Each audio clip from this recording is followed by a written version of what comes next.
Hey guys, it's Jack from Wetsuit Warehouse here. Today I'm going to be taking you through different types of wetsuit seams and explain to you why they affect key factors about your suit, like its warmth, its stretch, its comfort, and its durability. And hopefully by the end of the video, you'll have a better idea of what type of seam is best suited to you and the conditions that you'll be surfing in. All right, so let's dive in. Okay, so starting with your entry-level style of seam, this is your flat lock stitching. This is going to be at all your lowest price points, your most basic wetsuits, and suited to your sort of beginner surfer.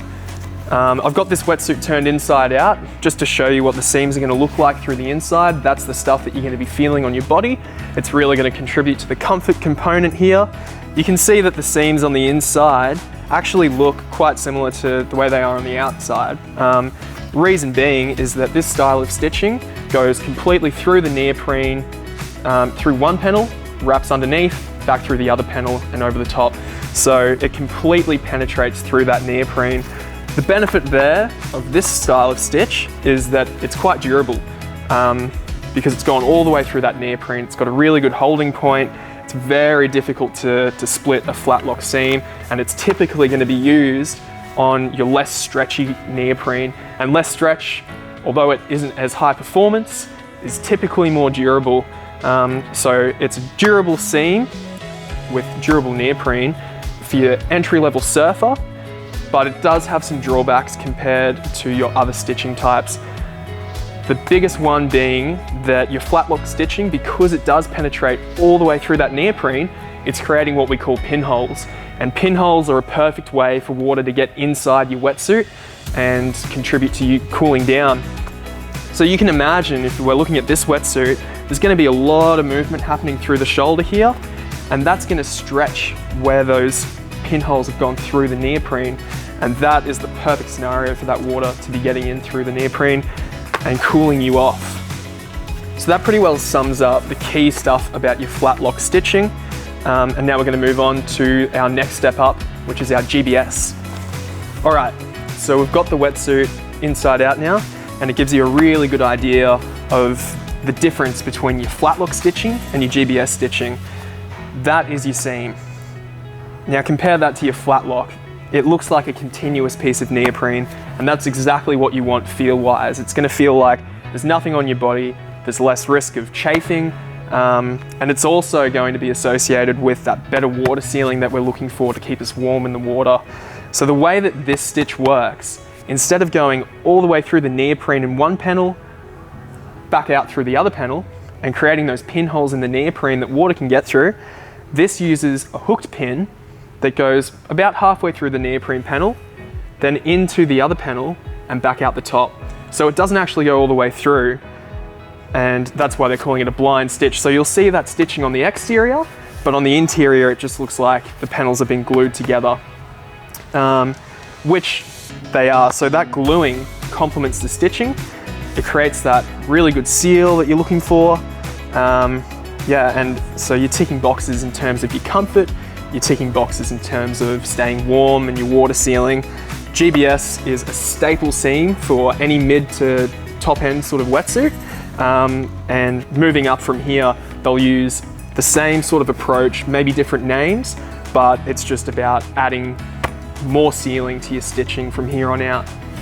So let's dive into those additional features. So we're moving up again in terms of technicality. We've got a really cool looking wetsuit here, one of the O'Neill Hyperfreak Fires. Just screams warmth looking at that color. So if we turn this to show you the outside of the wetsuit really quickly, you can see that stitching there is the same compared with this last suit I've shown you, that GBS stitching. But when you look at the inside of the wetsuit, those seams are very well defined here. What you're looking at is the same stitching, the same seam, but over the top you've got taping.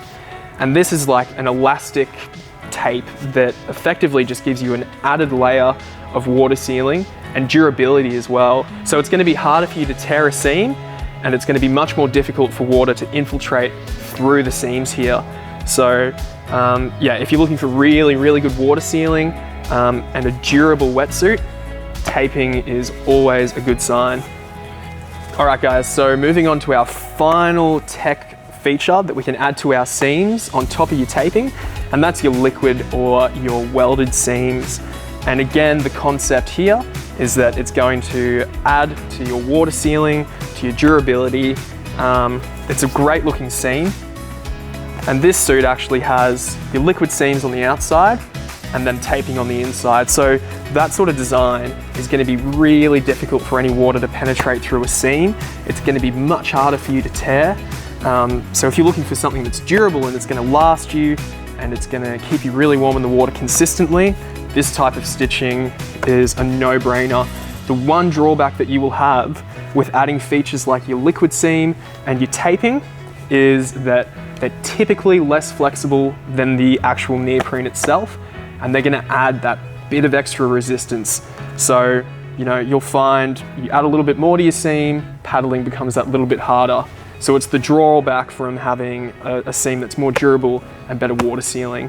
But all in all, it's gonna feel great. Anything with a GBS seam is gonna feel comfortable. But with these guys, you've got the peace of mind in knowing that they're gonna last and they're gonna consistently seal against water.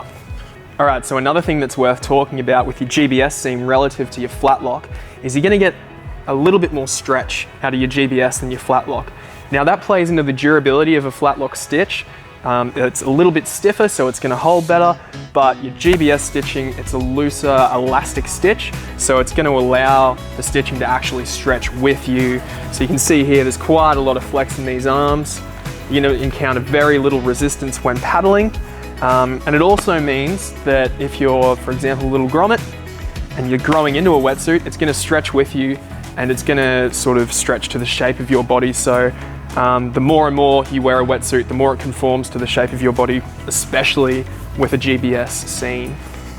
All right guys, there you have it. That's the rundown on wetsuit stitching. If you guys have any more questions, just let us know in the comments. And if you want to find anything else out about your surfing wetsuits, check out our channel. Thanks for watching.